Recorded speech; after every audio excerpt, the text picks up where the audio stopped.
ଶାଗ ତା ସହ ଆମ ଓଡ଼ିଆ ମାନଙ୍କର ସମ୍ପର୍କ ହିଁ କିଛି ଅଲଗା। ତ ତା ଭିତରେ ମୁଁ ଆଜି ବନେଇବି ପୋଇ ଶାଗ ବଡ଼ା। ପୋଇ ପତ୍ରକୁ ଭଲ ଭାବରେ ଧୋଇ ନେଲି, ତାପରେ ଏମିତି ମୁଁ ଯେମିତି ଦେଖାଉଛି ସେମିତି ଡବଲ୍ ଫୋଲ୍ଡ କରିନେବେ, ନହେଲେ ଆପଣ ସିଙ୍ଗଲ ଏମିତି ଡିପ୍ କରିକି ବି ବନେଇ ପାରିବେ ବଡ଼ା। ଠିକ୍ ଅଛି ନା। ଏଥିରେ ମୁଁ ଅଧିକା ତେଲ ବଗେରା କିଛି ୟୁଜ୍ କରିବିନି, ଅଳ୍ପ ମସଲା ୟୁଜ୍ ହେବ। ଦେଖନ୍ତୁ ଏମିତି ସାଇଡ଼୍ରେ ମୁଁ ଶାଗ ପତ୍ର ଗୁଡ଼ା ରେଡ଼ି କରିଦେଇଛି।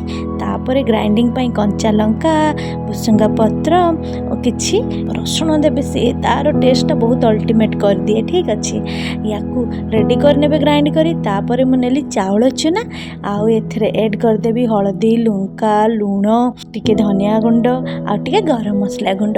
ଭଲ ଭାବରେ ମିଶାଇ ଦେଲା ପରେ ଯେଉଁ ଗ୍ରାଇଣ୍ଡିଙ୍ଗ କରି ରଖିଥିଲି ତାକୁ ଏଥିରେ ମିଶାଇ ଦେବି ଆଉ ଗୋଳେଇ ଦେବି।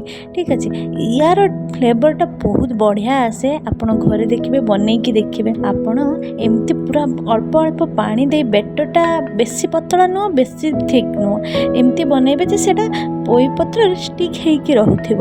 ଠିକ୍ ଅଛି, ଅଳ୍ପ ଅଳ୍ପ ପାଣି ଦେବେ, ଏକା ସାଙ୍ଗରେ ବେଶୀ ପାଣି ଦେବେନି। ଦେଖନ୍ତୁ ବେଟରଟା ପ୍ରାୟ ପାଖାପାଖି ରେଡ଼ି ହେଇଗଲାଣି। ଏମିତି ପତ୍ରକୁ ଆପଣ ସେଇ ଇଏରେ ଡିପ୍ କରିନେବେ।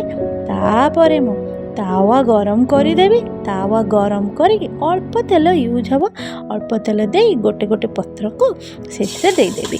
ଠିକ୍ ଅଛି, ଏମିତି ଭାଜିବେ। ଆପଣ ଭାତ ଡାଲି ସାଙ୍ଗରେ ଖାଲି ବଡ଼ା ହେଲେ ବି ଆପଣ ପୁରା ଖାଇଦେବେ, ନହେଲେ ପଖାଳ ସାଙ୍ଗରେ ବି ଆପଣ ଖାଇପାରିବେ। ବହୁତ ଟେଷ୍ଟି ଲାଗେ ଏ ବଡ଼ାଟା, ଆଉ ବହୁତ ହେଲ୍ଦି ବି ଥାଏ। ଠିକ୍ ଅଛି, ଗୋଟେ ସାଇଡ଼୍ ହେଇଗଲା ପରେ ଆଉ ଗୋଟେ ସାଇଡ଼୍ ଏମିତି 2-3 ଥର ଲାଡ଼ି ଦେଲେ ହେଇଯିବ ଏ ବଡ଼ା।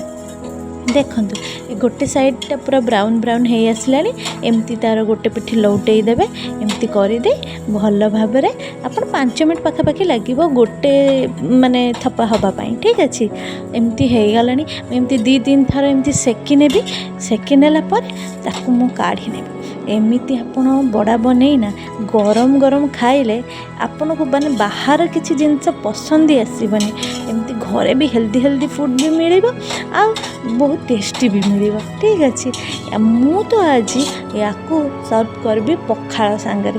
କ'ଣ ପାଇଁ ନା ପଖାଳ ସାଙ୍ଗରେ ମୋର ଇମୋସନ୍ କିଛି ଅଲଗା। ପଖାଳରେ ଟିକେ ଦହି ଦେଇଦେଲି, ତାପରେ ଯେଉଁ ବଡ଼ା ପୋଇପତ୍ରର ବଡ଼ା ଭାଜି ରଖିଥିଲି ସେଟା ନେଲି, ତା ସାଙ୍ଗରେ 2-3 ପ୍ରକାର ନହେଲେ କ'ଣ ପଖାଳ ଯାଏ?